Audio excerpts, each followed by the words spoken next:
A reading from the Holy Gospel according to Matthew chapter 21 verses 23 to 27. Passage taken from the Message version of the Bible. Then he was back in the temple teaching.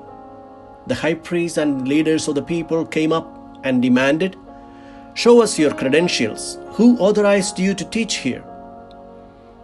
Jesus responded, "First, let me ask you a question. You answer my question and I will answer yours. About baptism of John, who authorized it? Heaven or humans?" They were on the spot and knew it. They pulled back into a huddle and whispered, "If we say heaven, he will ask us why we didn't believe him. If we say humans, we are up against it with the people because they all hold John up as a prophet." They decided to concede that round to Jesus. "We don't know," they answered. Jesus said, "Then neither will I answer your question." The Gospel of the Lord.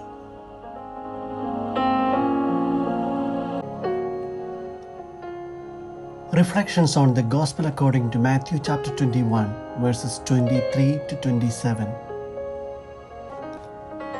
Today's Gospel from Matthew presents Jesus being quizzed of his credentials, his authority to do the things that he had done in the temple. What did Jesus do in the temple? The parallel text in Mark 11 tells the story of Jesus cleansing the temple, which infuriated the temple authorities. The chief priests and the elders of the people approached Jesus on the next day and raised this question. "Who do you think you are?" This is how they confront Jesus. "If you have no credentials, get out from here." Sometimes our churches and church-run institutions patronize this attitude of the chief priests and elders to overrule the concerns and voices of the faithful. Deep-rooted clericalism in the church and its institutions sometimes turn pastors into dictators and autocrats who wield their authority to rule over the faithful and to suppress disagreeing voices. A classic example of clericalism is the story of St. John of the Cross, whose feast the church celebrates today. St. John of the Cross, together with St. Teresa of Avila, initiated the renewal of the Carmelite order. His own confreres failed to understand him and instead resisted him. They jailed him in a cistern, but the time he spent in the dark cell of his prison influenced the composition of two of his classic works, The Spiritual Canticle and The Dark Night. Today, the church venerates him as a doctor of the church.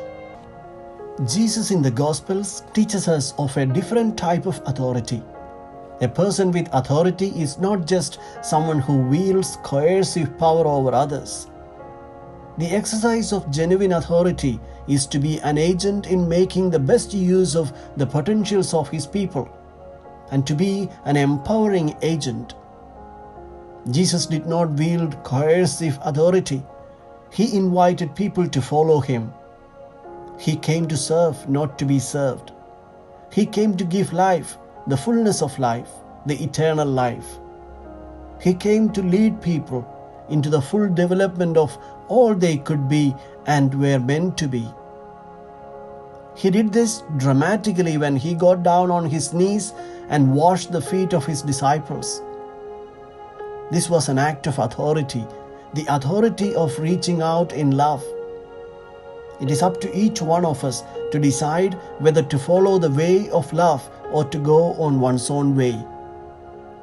Perhaps each of us could examine how we exercise authority in our own lives as parents, teachers, employers, priests, religious, or in any capacity where we have some responsibility with regard to others.